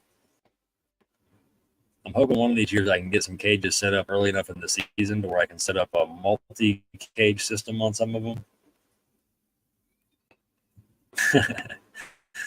No, that was a bird, bro. That was, I think, a bird landed on that. While I was there for that visit, I was actually chasing little yellow finches off of every damn thing. And here's a quick one, guys. We won't let it play the whole way through, but I was just kind of showing you guys while I was up underneath the one trimming. They look like that. Just get up underneath of there, create a nice line, somewhere a quarter of the way up the plant, halfway up the plant, wherever you feel more comfortable. And then all those skinny little spindly branches, it's kind of out of focus. My apologies for being a terrible cameraman. I'm just going to cut them off. Trying to do it one-handed and make sure I don't cut the whole branch off. But those guys, that's what Nancy was talking about. You definitely clone those if you've got the area to quarantine and separate them from the rest of your indoor grow. You notice how that little guy right there is real short. Its friend right across the other side of the branch there from it is 3 times the length. Uneven growth, spindly growth. It's so far under there, it's not going to turn into much. So let's get it out of the way, allow the energy and the feed to go. See, that's what I'm showing. Perfect little clone there. You could snip a little angle on that, dip it in some rooting gel, stick it in a rock wool or soil plug, and have you some beautiful clones in a couple of weeks. Again, that's the kind of stuff I'm cutting off. And then I'm just moving out each one of those branches and just lollipopping it, trimming all that useless stuff off the bottom that I don't want to play with later when it comes time to trimming larvae, airy buds, small little popcorn nuggets. I'm going for nuggets and colas, man. They're just so much easier to deal with after the fact. So I like to take each branch almost and let it go out and create its own little mini plant. So if you look at that, like say that branch I'm trimming on now, it's going to go out and make a nice little 4, 5, 6 little top to that branch. It's almost like it's almost like an indoor size plant in a little 2-3 gallon pot. But if you do that on every branch of that bush, you're going to end up with about 10, 15, 20 little plants on one plant, basically, if you think about it that way. And we're in that early phase. So a lot of this stuff I'm leaving behind is going to grow more. It's going to grow in thickness, length, everything.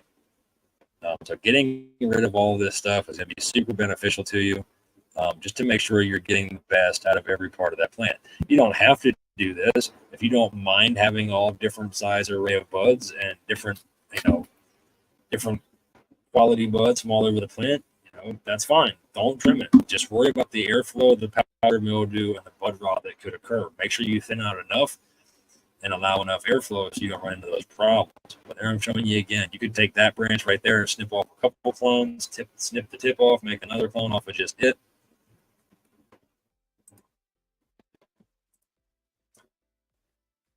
But I don't want to do that because I don't want to bring any more bugs in my house. Topless year 1, but it worked out. It sucked.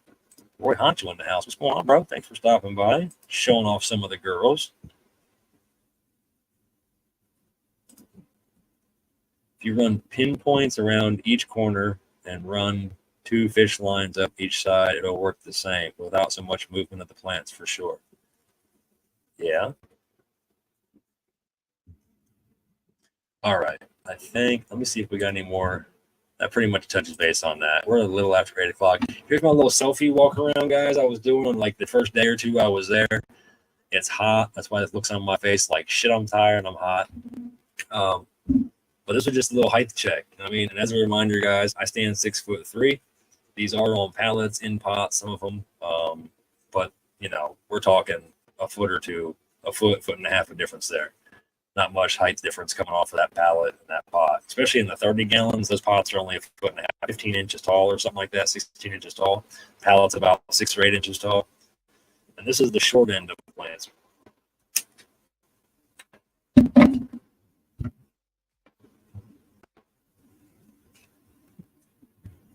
So, yeah, just a quick walkthrough. And I believe that is the end of the videos. So, but I did have some pictures I was going to throw back, but it's 10 after 8. I wanted to get outside and show you guys what's going on out here in Ohio, but I don't think I'm going to have time. It's already 1/4 after. Or maybe I will, but let's get to this. Let's get to spinning this surprise real quick. Because if I go outside, I got to send the invite to my phone, accept it on my phone, and then walk out there and hope like hell we keep the somewhat of an internet connection while we do so. Let's see if I can do it though. But in the meantime, let me get this hashtag screen up.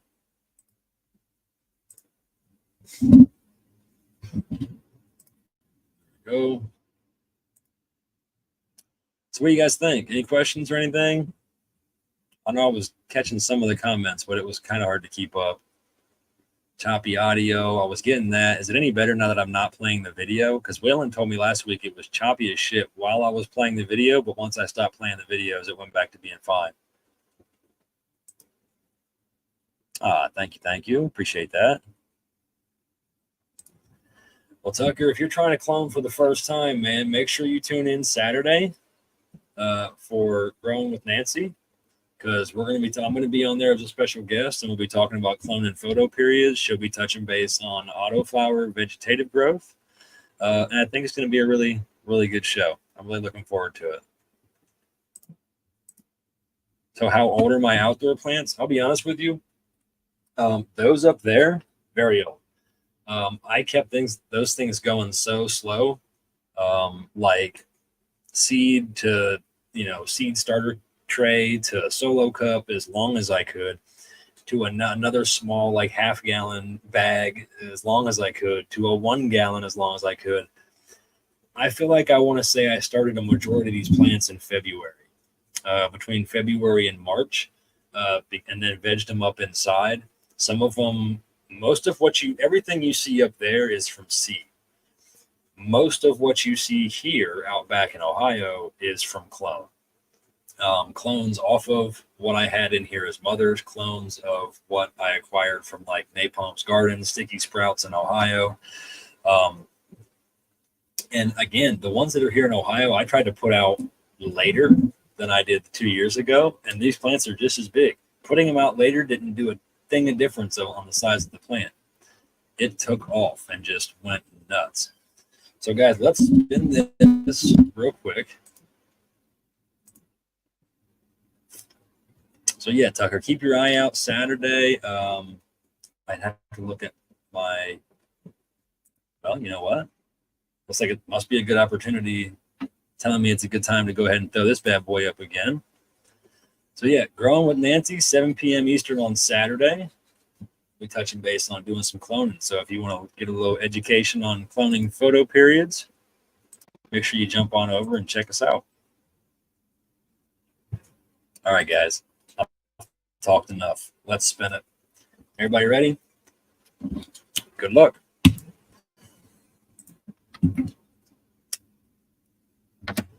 I've been talking so much, I haven't even smoked this joint. I think I hit it twice. Josh Combs. Hell yeah, bro. You still here? You've been kind of MIA from the lives here and there, man. I'm glad you showed up tonight and were able to get in on this one. Well, we wait to make sure Josh is still here. Let me get this invite sent over to my phone real quick. I just remembered we're trying to keep Nene up a little later this evening, so I won't get yelled at for running a few minutes over tonight. Let's see. Josh Combs, I just seen you. Hey, man, do me a favor.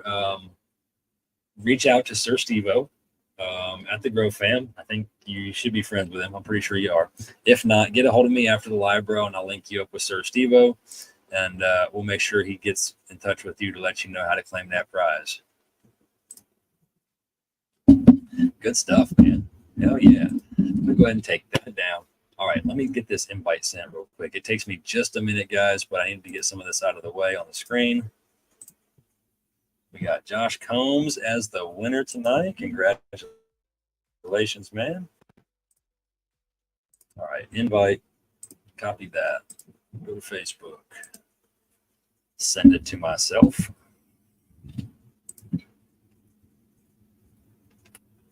And we won't dawdle too much, guys. I know there's other lives probably getting ready to kick off. Other things you guys need to get to for the night. But I still want to get outside and show you guys the outdoor plot here in Ohio. All right. Let me see if we got that yet. I feel so weird sending myself messages sometimes, but I do it all the time. Look at this. This is my message list to myself.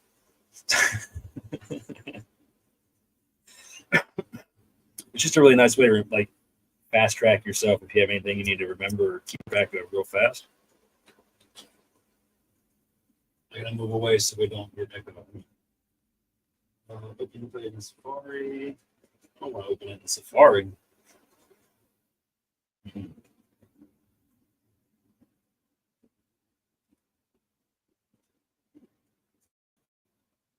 That shouldn't matter. You use cookies. Allow the mic, allow the camera.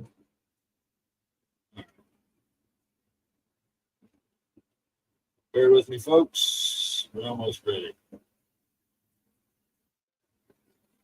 All right. My fault. We're going to get that squelch. Guys, what I'm going to do.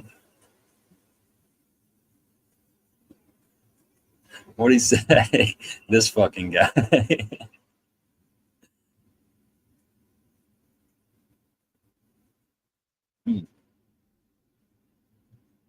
Oh, my neighbor's outside, so we can go out and see my annoying neighbor too while we go out. Yay! All right, guys, let's see if we can sneak outside real quick. I'm actually going to throw up a commercial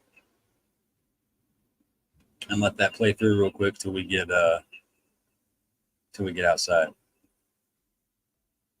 I'm going to need a minute or so to get out there, probably 2 minutes. So we're going to throw up this commercial that we usually start the show with. It'll be about 2 minutes long. So at the end of this one, guys, I'll be outside. Hopefully we'll be able to see what's going on. Introducing the latest cutting-edge light from Phantom, the PhotoBio MX, an LED like no other.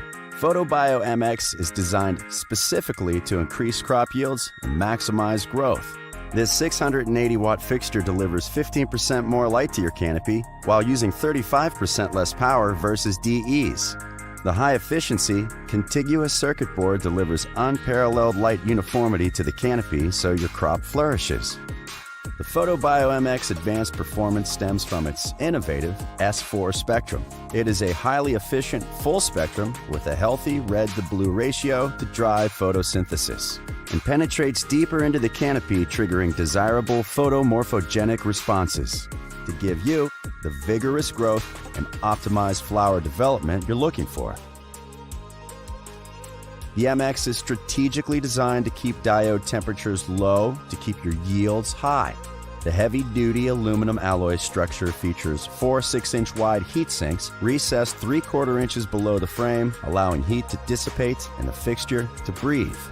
It's that kind of thoughtful design, backed by extensive testing, that results in a high-performance fixture with rock-solid reliability.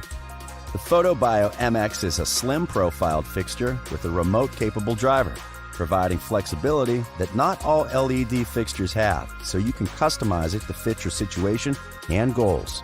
And mounting the driver below the fixture leaves ample space to get more vertical plant growth. The PhotoBio MX LED provides high durability and increased flexibility to address your growing needs. It's rated IP65, lab verified to be liquid and dust resistant, creating a more dependable fixture. When paired with an ancillary controller like the Autopilot PX, the Photo Lock Control provides you with even more control capabilities for your light delivery. The new PhotoBio MX from Phantom. Extraordinary performance, extreme efficiency, exacting design. Power your grow with the new PhotoBio MX LED. Learn more at phantombio.com and hydrofarm.com.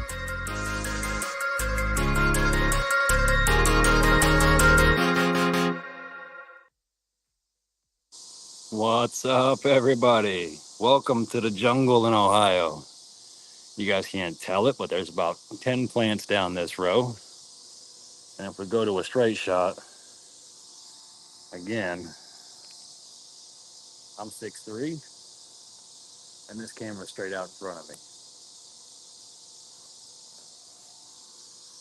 Oh yeah, looks like it's gonna storm. But anyway, let's take a walk. This is one of the snow canes from 2020 Mendocino, doing her thing. And guys, I cannot see comments right now, unfortunately, because I'm on my phone. And it might be tight, but guys, look at how Just crazy these things are. If you're following along all season, you can't even tell where these plants separate. Right here is the separation point of these two plants. Look at these things. Let's try to just identify this. This is one plant here, and we're going to sneak over here to this bamboo stick right here. That's the other side of that plant from right here. Let's get down here and see if you guys remember where the string, the net was. I mean, look at this thing. Death Star from Napalm Gardens, guys. This is the mom that I had inside in the tent forever. This monster right here is the fighter grease from Tarantula Genetics. And look at this. This is why I got to get out here, guys, and trim this. This is fighter grease. And everything over here is Mighty Grape. But look at this. So overgrown, guys. Josh, if you're still here, check out this Mighty Grape. This thing is a monster. Right now, you really can't even tell where plants start and where they end. Um, this is the row up the middle between the two rows. Welcome to the underside of the jungle, folks. And you remember the other week when I showed you guys how much trimming I did and how much I thinned these out? The same way I just did in Michigan. All of these things are trimmed up. These things can probably come off again. So I'll probably just come up here through the middle. Some stuff like this will probably get trimmed out of the way. And we'll focus everything more here. We'll cut some of this back out of the way. But look how much plant is left. You guys can't even really get a good concept of how huge these plants are unless you're standing here looking at them with me. This is a kosher. This is a clone of the kosher kush that we took off of the mom that is up north that we showed you. And she is doing her thing. We were blessed this year with no boys in the group. We got one boy when they were still young in age, but he got tossed out pretty quick. He was a Purple Punch OG or a peanut butter and chocolate. One of those two was a boy. This is a GMO clone off of the GMO mom from Sticky Sprouts here in Ohio. This is a blueberry cut off of the blueberry mom up north from Dutch Passion. Let me browse through my tomatoes here to get to the other side. This one here starts about over there, comes to here. This plant starts here, comes over here to here. They are both OG Kush cuts. And look at this. These are the babies off of this little mom right here. She's probably standing a good 4 foot tall in the raised bed.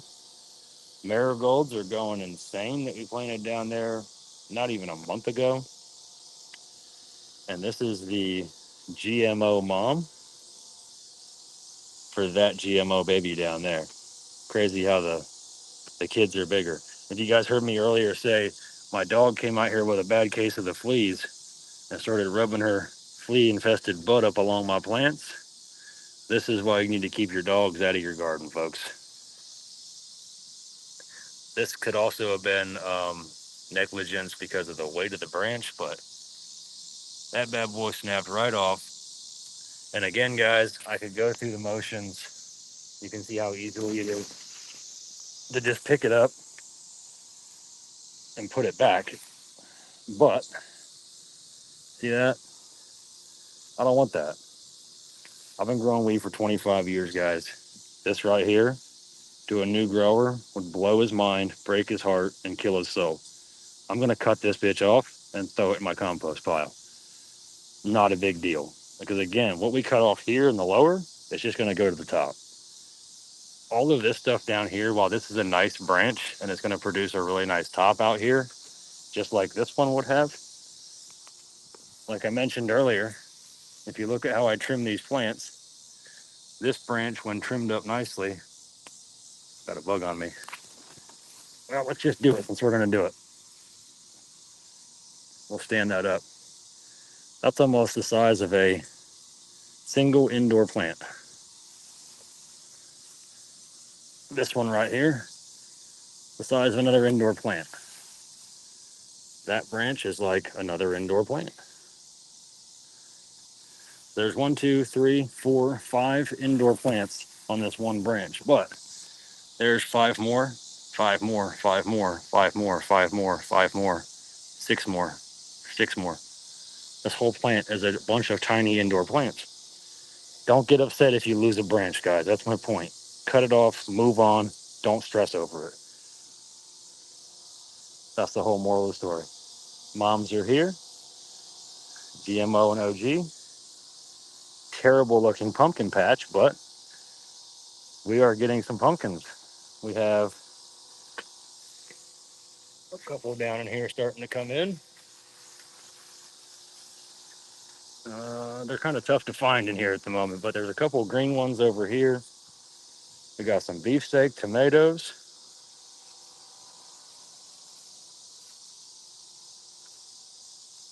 And then over here, we're starting to get in some Romas. Looks like we're finally starting to get some. Ooh, we got a bad one there. That's what happens.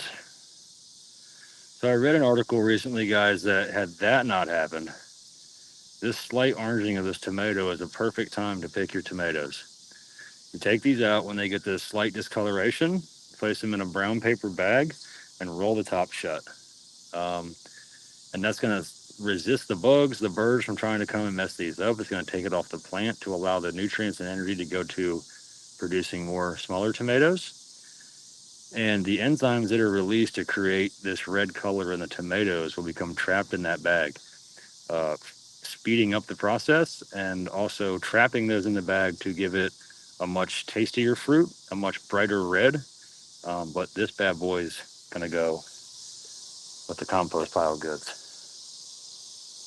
So that's it, guys. Let me, I'm going to actually drop cam for a second, cut back through my house, and I'll see you guys back here in just a second.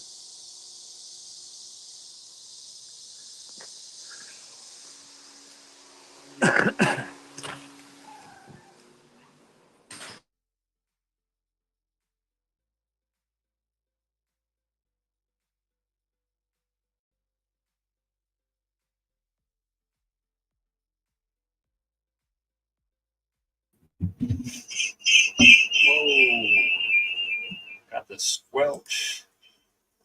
So I'm going to jump over to the comments real quick, guys. It's about 8:30. We're still sitting at 41 viewers, 78 reactions. And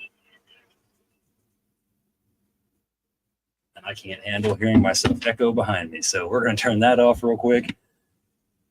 What do you guys think real quick? Let me catch up with the comments.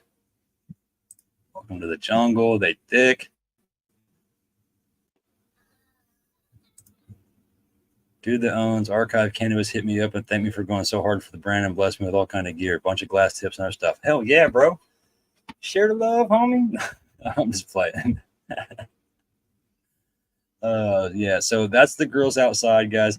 I wish I could have gave you a little more in-depth tour out there, but you know, with today's activities, how the day unfolded, the drama, the incidences, I got behind getting content for today.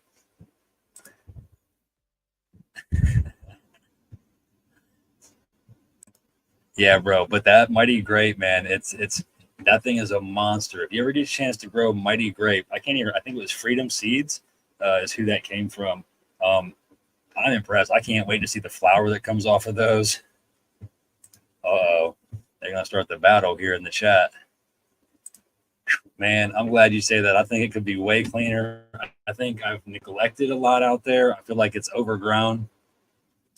And I feel like I should have been on top of it way more. But, you know, like I said before in other lives, this is the first year Ohio we're allowed to grow for home grow under the new law. So I could not miss out on popping some plants in the ground here in Ohio. Next year, I probably won't. I'm probably not gonna. If I do, I'm gonna wait until way later. I'm gonna even put those things out till like July, middle or end July. The two that are in the raised beds, I put those out mid-July. And those I think are a nice size plant for what I want to do here. So if I do anything, I won't put plants outside, clones outside until middle of July and keep them kind of small here and then keep the big ones up top. probably ruins his OJ every morning when he looks out the window. You need to put one through Chuck's window like Clark Griswold. Just take that broken branch and oh man, that's awesome. That's hilarious. Snap 9 colas already. Oh well, dude is definitely right. Don't stress it if it's a vine unless it's super big. Yeah, like if you snap that whole, like if for some reason your main center stalk splits in half and like it's real bad, then you probably do something. But when you're looking at a bush that size, one branch falls off, it's overwhelming. It's stressful and it's hurting. But you know, when you look at the big picture, I'm not stressing over that one branch. I'm not trying to go through the, obviously something in the universe said that branch was too big and needed to get out of the way. And we're going to clean more off this week, hopefully.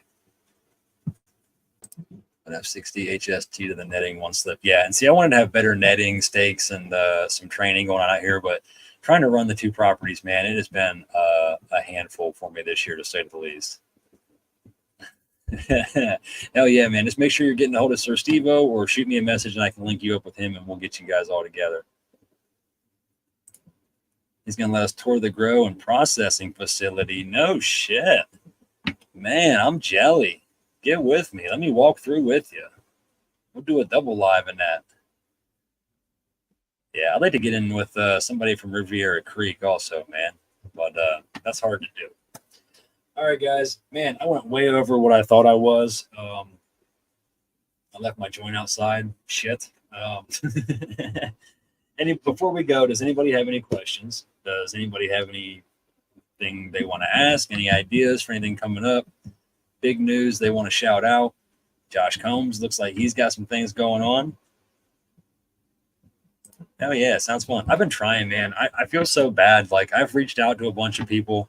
I was complaining in the fall and the winter about I never had any guests or anybody. I've reached out to a lot of people that are really interested in coming on my show, and I'm just so busy. So if I have reached out to you about coming on the live, there's a couple people I've came across I'd like to link up with you, Ash, as well, because I think they fit more into like a Fam Friday kind of lineup. So, but I'm still trying to reach out to them and talk to them. But if I've reached out to you already about coming on my show, I haven't forgot about you. I'm just so busy right now in the summer. I need to wait for it to slow down a bit, but there's a few of you that I would love to get on here, a couple local grow stores, just some people that are in the community that I would love to get on some of these lives, even if it's not mine, on some of the other people's lives that I've recently came across. So yeah, definitely keep, if you want to come up sooner, reach out to me, shoot me a DM. If you're listening or you watch it later, shoot me a DM if you're interested in coming up on the live. I will pencil you in somewhere, but I need to like sit down and we'll chat. We'll come up with what we want to talk about, kind of a layout for the show, and we'll plan it out. That way it's not so stressed or like last minute. I like to be a little more prepared, which is why I don't have many guests, because a lot of these times I'm just the last minute, like, hey, here's my topic. We got video, we got pictures. Let's go do it real quick right now. Some shows it takes a lot more planning when you have guest interview situation and you really want to help that, shout out that other person on your live. So I don't see any questions coming in. So if you guys are good, I'm going to go ahead and roll us out on another little commercial. What I'm going to do real quick though is give myself another shout out, guys. Please don't forget, hop on over to the Grow Fam, www.thegrowfam.com. We've still got those packs of purple cookie dough beans up for sale. If you'd like to get your hands on a pack, it's that simple. Go throw them in the basket, even throw that purple per pairs 10 up and get that 10% off. So seeing some good things out of those already. I haven't started any yet, but I'm out of space, so no big deal. All right, guys. Love you. Have a great week. For me, hopefully this week starts to turn around. It can't get any worse though, right? So it's got to go up from here. So I hope you guys have a great week. As always, feel free to shoot me a DM if you have any questions, concerns, or ideas for future topics. And we'll see you next Tuesday. Talk It Out Tuesday, 6:30 p.m. Eastern, only on the Grow Fam. See you guys.